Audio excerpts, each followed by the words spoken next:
talk about the 14 days government-sanctioned quarantine in China, Shanghai. My name is Sheena, and I've done 4 government-sanctioned quarantines so far. And when I say quarantine, I mean the real deal. Like, leaving the room would essentially mean breaking the law. This means I've spent nearly 2 whole months of my life in the last 2 years in a bedroom with nobody else but me, myself, and I. I dare say I am your very own quarantine expert, which is why I wanted to make this video to share with you all the things I've learned and some of my essential top tips to hopefully make your quarantine experience a lot easier. That way you won't decide to off yourself on the 10th day. So, I will be detailing 4 parts. The first part I'm going to talk about is landing in China and all the moments after it. Essentially, the entering process, going through security check, immigration, and the health check system implemented by the Chinese government for airports. I will also further detail about hotel allocations and transportation, just to generally talk about the beginnings before actually commencing your 14-day quarantine. Then I will show you a collection of mini vlogs that I made during my time of absolute solitary confinement, just to show you all the activities that I've done to prevent myself from losing my mind and all the other COVID related things that you will need to do in order to actually complete your 14 days. Next, I will then get real specific about what it's like to quarantine in China, specifically Shanghai, as the rules and regulations do vary according to the city that you're in, predominantly discussing the imposed limitations, meaning what you are allowed to do and what you are not allowed to do, along with further price details, how much I spent during this whole 14 days, etc. Lastly, I shall bless you with 3 of my most important top tips that will guarantee your survival and at most ensure that you can actually enjoy your 14 days.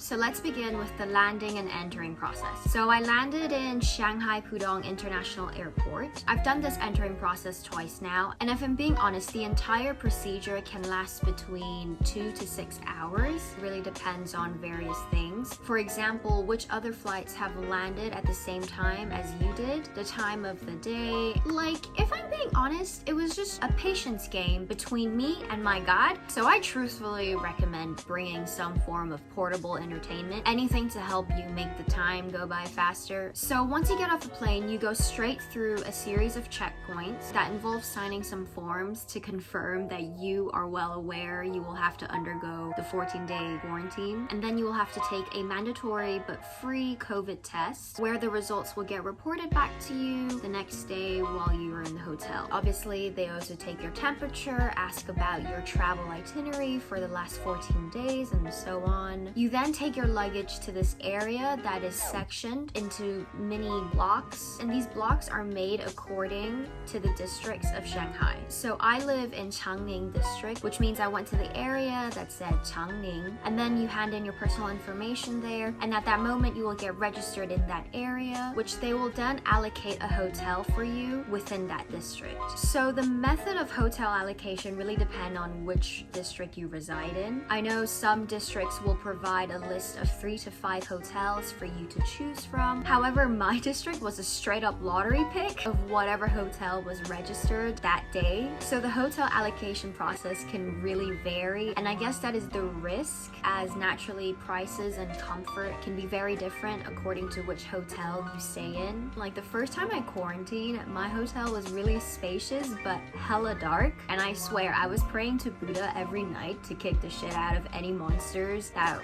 may be potentially hiding under my bed. I was genuinely terrified. But this second time was so much better. This hotel was so bougie, but naturally so much more expensive. Then once you are registered to a hotel, they will take you on a bus that will transport you there. This whole landing process will not cost you anything financially. It will definitely cost you your time and your patience. So now I am going to show you this little montage of mini videos that I made during my time in my lovely 14-day temporary home, just to showcase the food I had, the things I did, my hotel in general, and the amount of baths I took. This is day 1 of government-sanctioned quarantine in Shanghai, China. It is crucial to start your day with a perfect outfit, so I changed from this awesome shirt to another awesome shirt. I then, of course, made myself some coffee, and the psycho that I am, I brought my own almond milk. For breakfast, I had this delicious carb-filled plus egg meal. After, while I was doing some gymnastics, I realized I've quarantined 4 times now, making me a professional. Hence, I found it super crucial to make a list of some goals I would like to achieve in the next 14 days. This comprised list is to help inspire me with activities that I can do during this time. It can be literally anything you want. Personally, I chose sewing. Yes, I brought my own sewing machine. Even learned how to crochet, and my personal favorite, chugging beers. Drink responsibly. Lunch was rice, chicken, potatoes, noodles, and a pear. I then spent the rest of the afternoon tutoring math and English online, and then dinner came and I had fish, assorted veggies, and yogurt. After, I exercised to keep this fat booty and ended my day watching Jane Austen. This is day 2 of government-sanctioned quarantine in Shanghai, China. This morning I felt like doing a little dress up, so I changed from this outfit to this even cuter outfit. For breakfast, I had big carb and little egg, same but different. And today I tried crocheting. It was so stressful because it was really hard. Like, really hard. I got so stressed out that I ate some snacks in a corner of my room and read some signs to forget about what just happened. And then lunch came, and so I had chicken, tomato, egg, veggies, and rice. Then after lunch, I could not accept defeat, so I did some further research about crocheting because I'm normally very artistically talented and I do not understand why I'm not able to do this properly. But then I got even more stressed out, so I took a nap. After my nap, I decided to bathe in the golden hour. I looked very pretty, but I kept accidentally looking directly into the sun. Dinner was this egg dumpling, 蛋饺, sweet and sour pork, seaweed, and rice. I then resorted to yoga to combat my stressful day, and then of course to watch another Jane Austen film before bed. This is day 3 of government-sanctioned quarantine in Shanghai, China. Breakfast was a lot of carbs and 1 egg, like yesterday and the day before that. My billionaire hubby that works in Dubai says I look fab in this gray hairband, so I spent the morning getting this outfit ready. I then ordered and waited for the air delivery of these imported Danish cookies and French chocolate muffins. For lunch, I had fried fish fillet, assorted veggies, and rice. Afterward, I was extremely conflicted if I should continue my crochet journey, but then I remembered my spiritual doctor told me to refrain from any negative energy, so I resorted to painting instead because I'm an artiste. Since I was 3 years old, my parents have sent me to Paris every summer to paint in the home of George Braque, where I perfected interpretive cubism. I am distantly related to Sandro Botticelli. I have been naturally regarded as an art prodigy. Dinner was tofu meat wraps with braised pork, radish, and rice, and 2 plums. How generous. I also had Daddy's secretary to fetch me the most expensive Diet Coke, because realistically, if I'm going to put soda in my body, I would feel much better knowing I spent an unnecessary amount of money on it. I then spent the night fueling my inspiration by researching about powerful women, and then almost fell asleep in the bath. This is day 4 of government-sanctioned quarantine in Shanghai, China. So today was really rainy and I was extremely tired. My eyeballs would not open up. So I decided, you know what, I'm gonna stay in bed. So the first thing I did was tune in to Game 5 of Bucks versus Hawks. So I really did think that the baby hair guy was gonna be able to bring the team to the championships. Yeah, but that didn't really work out. So in case you didn't watch the game, the team with the deer beat the team with the bird. So for breakfast, yeah, you already know, I had that in bed. And then I did some karaoke in bed, did a little dancey dance in bed, followed by a nap. Lunch was tofu, noodles, beef and beef balls, and rice, which I all had in bed. I then decided to spend the rest of the afternoon doing a Pirates of the Caribbean marathon in bed. Then there was even more rain that went piri-pala on my windows, so I stared at it for a bit, followed by a nap. For dinner, I had tofu, pork, and this extremely delicious green vegetable. I don't know what you call it, but it was so good, and I had all of that in bed. I spent my evening hydrating and giving myself a well-deserved rest from my busy day. But then I started to worry about all the incy-wincy spiders climbing up the water spout. Anyways, that was my day. Bye! This is day 5 of government-sanctioned quarantine in Shanghai, China. I think I'm slowly losing it. So truthfully, this big carb little egg breakfast has killed my morning joy, so I had this chocolate muffin instead so I don't feel so dead inside. Then I learned the most distressing news that Tom Holland and Zendaya might actually be dating. This was undeniably upsetting because ladies, you know what this means. Zendaya is now not single. I had to meditate because this drama totally threw off my aura, but instead, I became more upset. And then this was my lunch. Veggies, meat, veggies, rice again. But that egg did look very pretty. I then spent the afternoon teaching the importance of nepotism to my 5-year-old students. Then this was my dinner. The banana made everything okay again until it wasn't. I basically accidentally deleted 6 months worth of photos, and here's me trying to tell myself to not be so stupid in the future. I'm going through all stages of grief. Please don't try to DM me on how to fix this problem. I've tried everything, but thank you. Here's me lying down again. I am sad. Ending the night on a fun yet worrying note, I felt my bed shake and I didn't even bother checking why. I was like, yeah, whatever. This is day 6 of government-sanctioned quarantine in Shanghai, China. So this is my breakfast. Super intercontinental. Yeah. Just really trying to convince myself here. I also revisited crocheting again because the planets were aligned and I was like, yeah, let's do it. But because I have this insane commitment issue, I ended up making 4 different patterns and not finishing a single one. This is just how I do things in life. I got stressed, so I found a safe space and ate some snacks. Then I had lunch. I then spent my afternoon choreographing this new dance routine for Blackpink because I am unofficially their 5th member. And then hydration break, very important, featuring a bug. Then I sang some songs because I'm so bored. This was my dinner. Okay, cool. I also ordered this very famous Chinese snack, okay? And it smelled so good. And it was so pretty and it looked so yummy.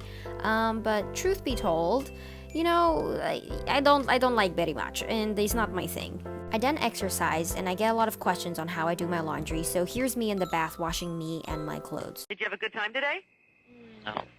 Huh? No. I hate it here. I'm gonna murder myself.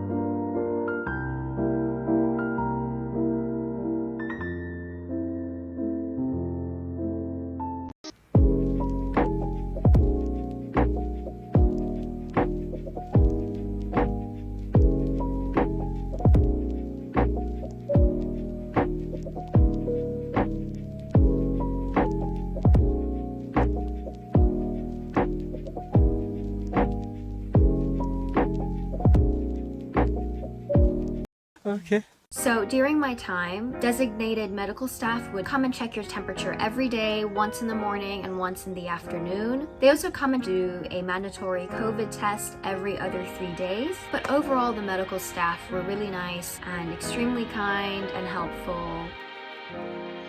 So now I want to share some details regarding quarantining, specifically in Shanghai. As previously mentioned, rules and regulations do vary according to the city that you're in, and within Shanghai, the protocols as to what you can do and can't do also vary based on which districts you're living in. So during my time, I was allowed to order deliveries of packet items, meaning the food and drinks must be sealed and they must have an expiration date. So chips, snacks, candies, chocolate are all fine, but no pizza or regular Uber Eats takeout. I also ordered some art supplies like paintbrushes, canvases, which were all allowed. Although I do know that in some other districts in Shanghai, you can order takeout meals. So I'm assuming it just really depends on the vibe of the area, I guess. But I cannot complain because my hotel did offer room service, which meant that I was allowed to order dishes on top of the meals that they prepare for us. So now let's talk about food. Here's the thing. I really enjoy food that are commonly socially frowned upon, like airplane food, pre-made microwavable meals. It's gourmet to me. Stop it. Get some help. And so all the quarantine food that normally gets shat on, like, I just don't understand why. I personally had a great time. I was thriving.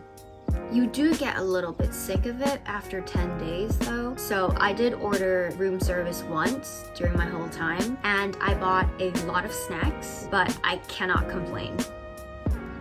I was truly satisfied. As for the price, the first time I did quarantine, my hotel was not as nice as my second one, and I paid the first hotel around 3,700 RMB for 14 nights with 3 meals a day all included. This time around, the hotel was so grand. It had a bathtub, it had a view, which is why I understood why the price was a lot higher. I paid around 5,100 RMB for 14 nights with 3 meals a day, all included. They also provide drinking bottled water, basic toiletries, and I was allowed to change my towels twice during my entire stay.